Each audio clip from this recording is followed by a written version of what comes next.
Seul titre dans ce journal, grève à la CNSS. Les détails dans quelques instants. Mesdames et messieurs, bonsoir et merci de nous recevoir chez vous.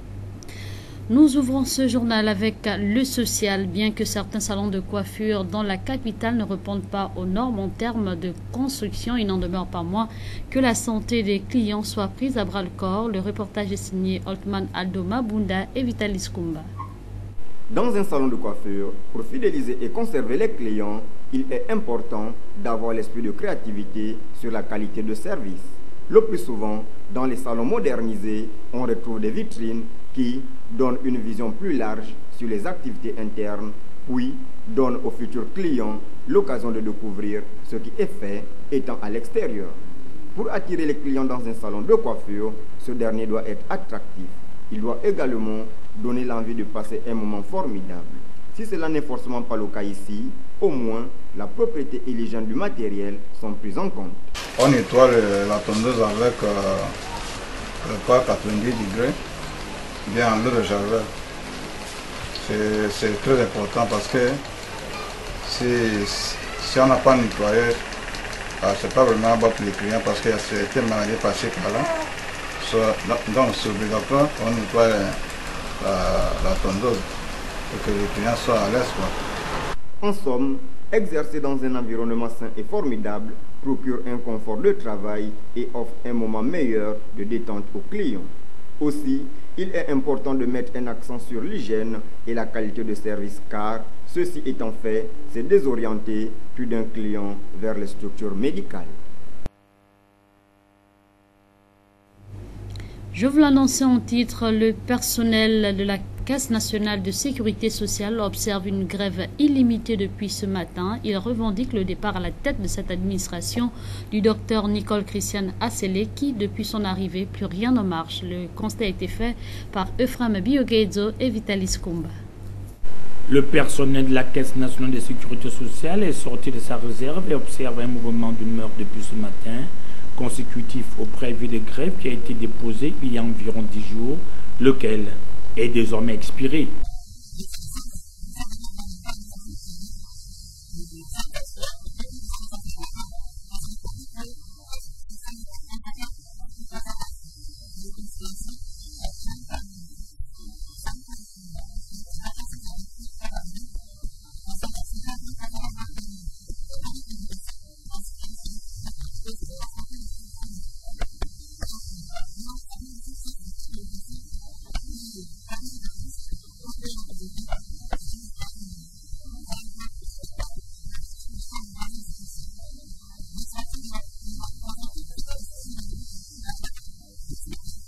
Le CIPROS détient dans ses mains des documents liés au procès verbal de non-conciliation et celui de non-comparution de la Direction générale de la CNSS à l'inspection provinciale du travail.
À ce qui semble, la déchéance de la Caisse nationale de sécurité sociale n'est plus lointaine, d'où la crainte des employés de se voir un jour mis à la porte pour des causes dont ils ne sont pas comptables.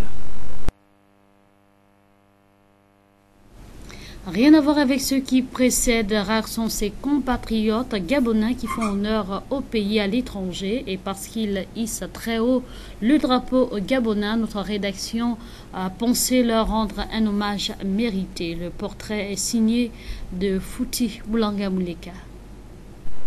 Le Gabon est un petit pays, dirait-on, de par sa superficie, mais il est grand par son histoire non seulement, mais aussi par la qualité de sa main-d'œuvre, surtout celle qui ne cesse de hisser ses trois couleurs très haut à travers le monde entier.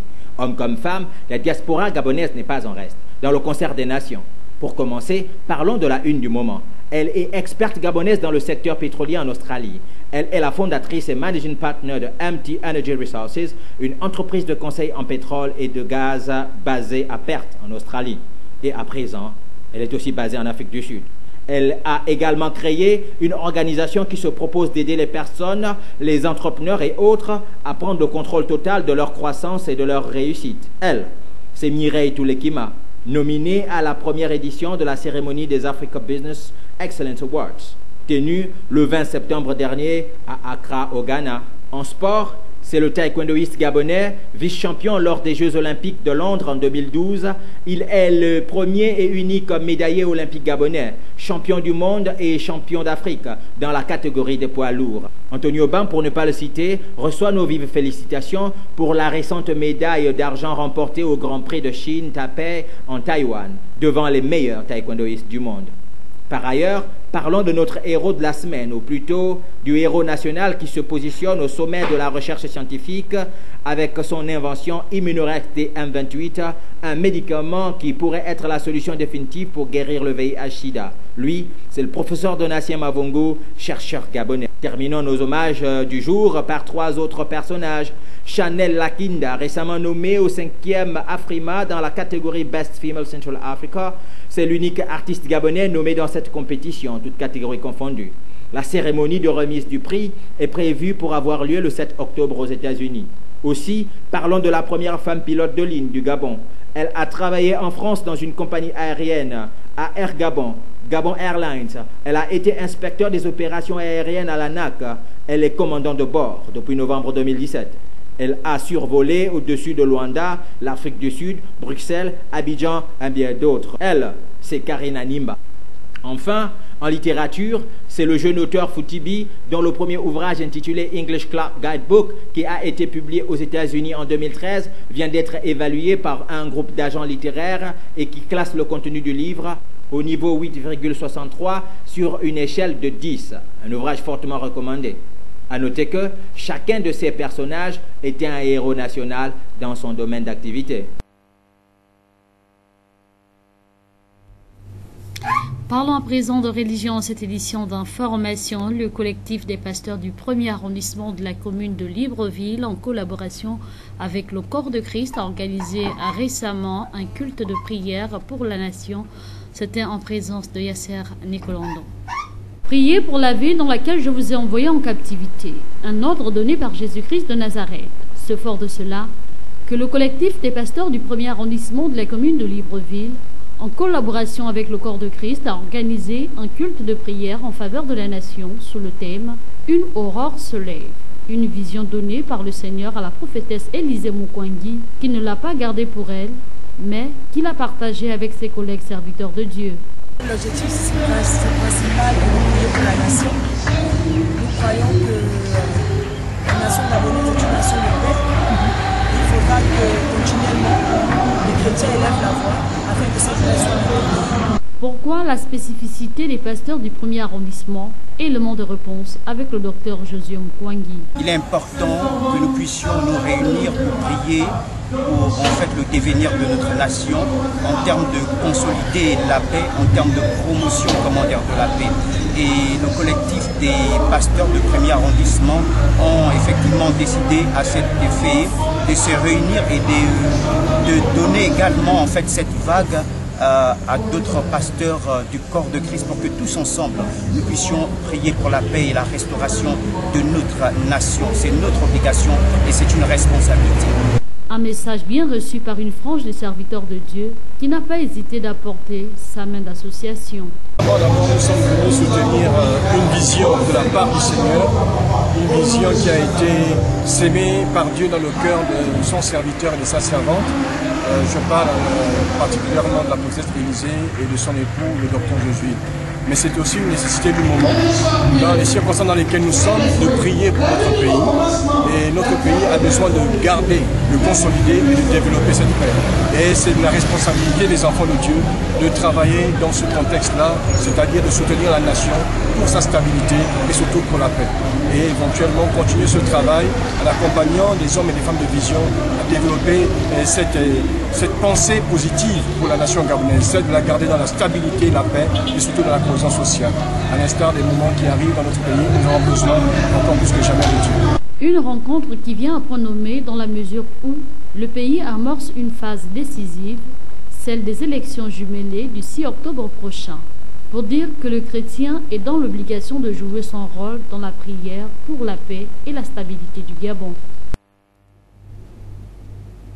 L'actualité, c'est aussi hors de nos frontières, sans pavillon ni port, pour accoster les 58 migrants à son bord. L'Aquarius, initialement en route vers Marseille, reste dans l'attente.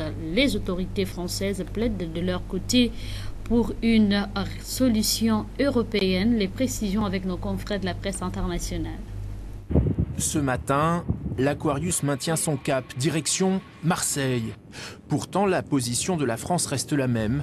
C'est aux pays les plus proches, comme Malte ou l'Italie, d'accueillir les 58 migrants présents à bord. La France dit non à toute arrivée du bateau humanitaire dans un de ses ports.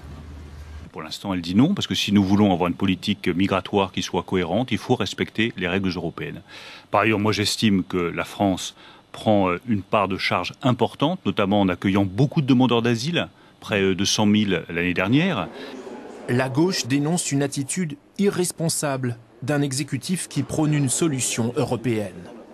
On voit bien dans ce dossier à quel point finalement l'Europe qui protège, comme le disent la plupart des importants, c'est plus que jamais l'Europe qui se défausse en réalité. Déjà à l'origine de 2 crises européennes cet été, l'Aquarius est à nouveau au centre des débats. Contacté ce matin à bord du navire, un membre de Médecins sans frontières considère que chaque port fermé peut coûter une vie.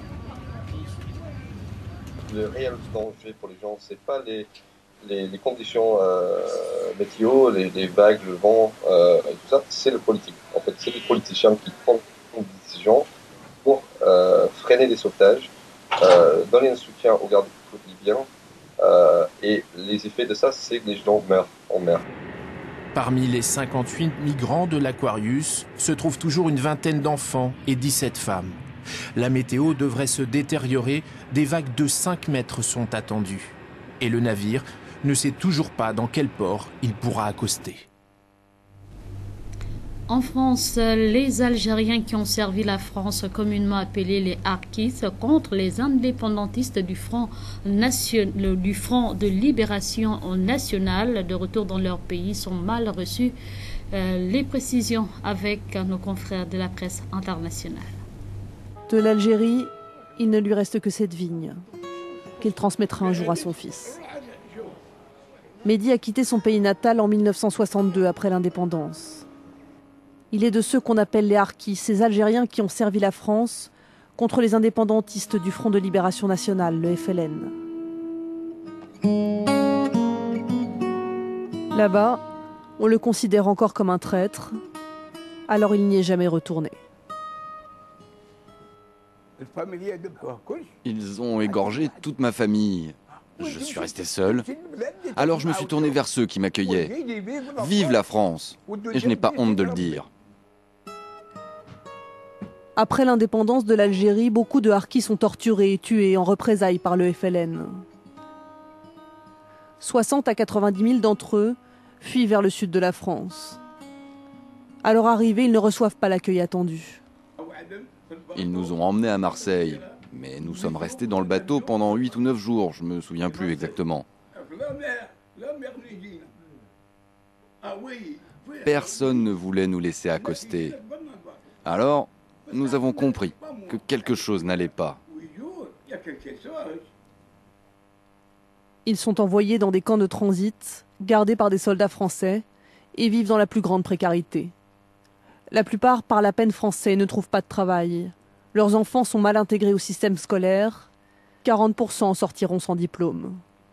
Ils ont subi un handicap et ils aimeraient, mais pas forcément sur le plan pécunier. Certains posent le problème d'une sorte d'indemnité pécuniaire, mais d'autres insistent beaucoup plus sur les possibilités d'accès professionnel qui doivent leur être facilitées en raison de ce handicap qu'ils ont subi. Il a fallu attendre 40 ans pour qu'une plaque en l'honneur des harkis soit posée au mémorial de la guerre de Montpellier. Aujourd'hui, au-delà des symboles, les associations réclament une loi reconnaissant les torts de la France à l'égard de ces combattants supplétifs. Parlons à présent de sport dans cette édition d'information. C'est désormais officiel. Daniel Cousin rejoint la tête de la sélection nationale. Il a été présenté officiellement auprès du ministre des Sports après le désistement de Pierre Obama Yaya. Les précisions avec Mosconi Ngonba et Bertrand Koumilika. Regard fermé, Daniel Cousin réalise qu'il a désormais la lourde tâche de conduire les Panthères du Gabon au Cameroun 2019. Sa rencontre avec le ministre des Sports réaffirme la confiance et le choix porté sur lui après l'option Pierre Obama-Yaya qui a malheureusement échoué. Nous avons travaillé jusqu'à présent en parfaite harmonie avec la fédération pour le choix du sélectionneur. S'il y a eu un léger couac dans la communication, cela se gère. Il n'y a pas péril dans la demeure. Nous avons à nouveau travaillé en toute concertation pour confirmer le choix de Daniel Cousin, à qui nous confions la sélection nationale, sous l'encadrement technique, tout l'accompagnement de la FEGAFOOT et avec le suivi du ministère. Et donc les choses sont tout à fait dans l'ordre et il ne reste plus à Daniel Cousin qu'à prendre l'équipe en charge, à assumer toutes ses responsabilités avec encore une fois l'accompagnement de la FEGAFOOT qui devra réunir tous les moyens techniques pour permettre à l'entraîneur, au sélectionneur de réussir sa mission. Voilà. Après avoir passé plusieurs années au sein de l'équipe nationale en tant que capitaine, aujourd'hui un rêve se réalise, celui des sélectionneurs national. Une mission certes pas facile, mais Daniel Cousin veut oser. C'est une grande fierté en tant qu'ancien capitaine de cette équipe de pouvoir un jour l'entraîner. C'est comme un rêve qui se réalise. Maintenant je sais que la mission est très lourde, donc, mais je suis prêt j'ai accepté tout de suite le défi, je suis prêt, je suis armé et je sais que cette équipe a un grand potentiel et qu'on peut atteindre facilement nos objectifs. Mon expérience, je vais la bâtir tout simplement parce que c'est ma première, donc c'est pour ça qu'il faut bien s'entourer, il faut s'entourer de personnes compétentes. Donc, et c'est un gros challenge pour moi. Je suis même déjà pressé de commencer les entraînements. Surtout, certains ont été des anciens coéquipiers à moi. Donc mon relationnel sera forcément facilité. Donc je suis content maintenant, laissons la place au travail. Un staff de 5 personnes sera au travail pour faire progresser l'équipe. Le sélectionneur Daniel Cousin s'appuiera sur la discipline, la rigueur et l'esprit de la gagne pour avoir des résultats tant attendus.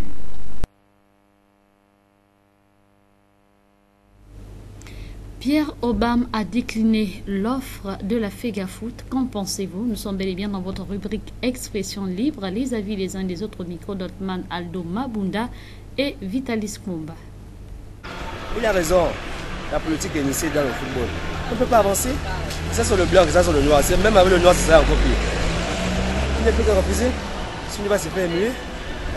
Il y a eu une bonne carrière football du ballon à son époque. Mais je pense que la façon à laquelle il est sorti, là, vaut mieux qu'il reste de son côté.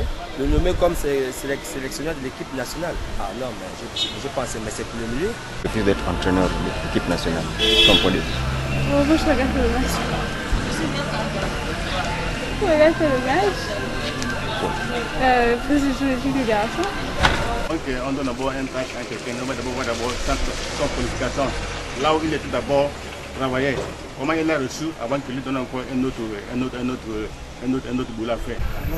Ça dépend aussi, hein. Si c'est que les joueurs ne peuvent pas le respecter, il est obligé de le faire. Donc c'est normal aussi. Si on s'en tient au propos de son fils, il a été nommé sans être préalable consulté, étant maladie. Logiquement, il ne peut que décliner l'offre, estimer qu'il ne peut pas une offre pareille, liée au fait qu'il a prêté son fils, et par conséquent, selon lui, c'est tout à fait normal qu'il puisse décliner l'offre. Pour d'autres, ils pouvaient seulement dire oui, malgré le fait qu'ils n'ont pas été au préalable consultés. Point final à cette édition d'information réalisée de main de maître par l'incontournable David Mitola. Vitalis Rumba assurait les cases. Merci de nous avoir suivis et bonne suite de programme sur TVS, la télévision qui voit toujours plus loin.